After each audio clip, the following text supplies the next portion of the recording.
Hey YouTube, another update. So I've been out on the bike. We've had some good weather finally. It's dry. I've got these new rather chunky eBay jobby tyres on. I think the front one's back to front, but I don't care. I'm not changing it after I've done the work I did on that because I had to. Anyway, I used a hack to stop it, to prevent punctures. I'll talk about that a bit later, maybe in another video. But anyway, so a quick overview of performance so far. Well, the first thing I can say is traction is miles better, grip is miles better. The whole thing feels much more comfortable. I've got 50 PSI in the tyres. I think they're only rated for about 30, but I like my tyres to be quite hard. And if you look at the knobbly bits on them, they're very thick, and they've got nice kind of lateral support there. They really splay out, which is really, really nice. Yeah, I found the ride to be superb, so much better. The whole thing is so much more firm feeling and more solid. It doesn't seem to have added much weight, if anything significant.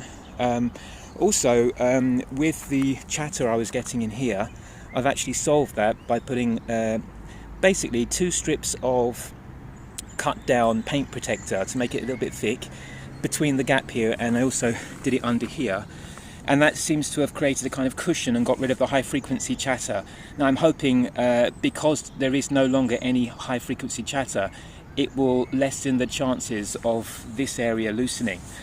Because it's providing a cushion, there's nothing now, which is really good, at least on this ride. It's only a 5-mile ride. But yeah, overall, it's really, really cool. The raised bar height is much more comfortable, especially on the mild downhill section that I ride on. There's lots and lots of exposed roots, sharp edged rocks and things there, and so the front's taking a bit of a hammering. But when the bars were low, I found I was getting a crick in the back, in my lower neck. It wasn't quite high enough because I'm 6'1", but this cockpit now it feels really comfortable. I really am pleased with the way the more chunky tyres look.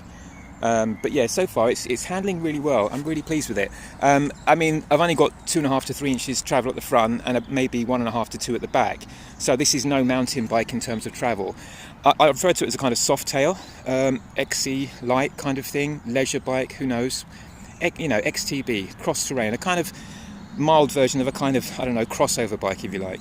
But anyway, it's been really good fun on this little trail. Just thought I'd give you an update, and I'll see you again soon. Cheers, bye.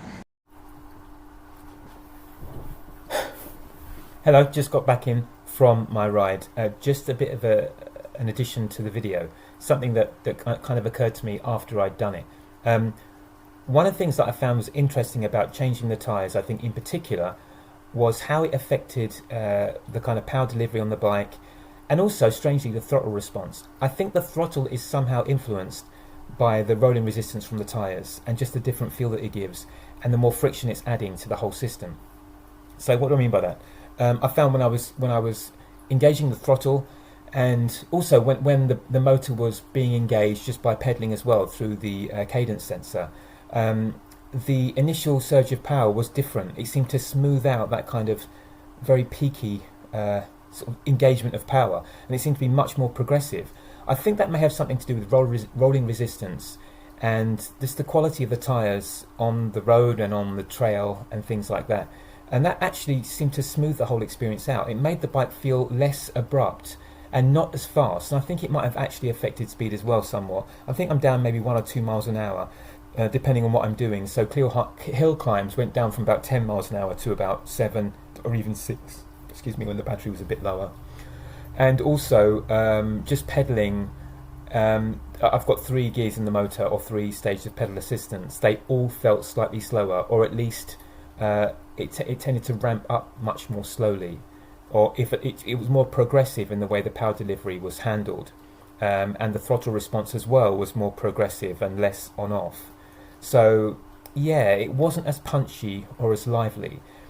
I think the trade-off is worth it though, because the grip and the feel of solidity on the trail, especially in cornering, was really significant and made a big difference, more than I thought it would. It was a substantive difference in feel. So the whole bike feels overall more solid and just more planted. And the sort of small vibration chatter you get from things like exposed roots and close proximity, sharp edge rocks in the dry soil, all of that kind of thing. The edge was taken off of that initially, but overall, because I had to put quite a bit of air in the front fork to stop it going through all of its travel, The suspension still gets quite unsettled.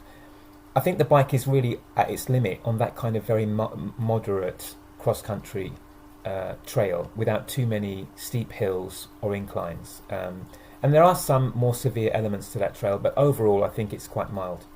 But I think the bike is kind of suited and at its limit there. And I was thinking that my old mountain bike was maybe a bit too much for that in terms of suspension travel, but actually I don't think it is. I think it's it's a moderate XC kind of trail with some inclines, but some of the features, like some dips and things that are there and some of the rocks, they're a bit beyond that perhaps. Anyway, the tyres, there is a trade-off there with throttle response. So overall the experience is smoother and a little less punchy.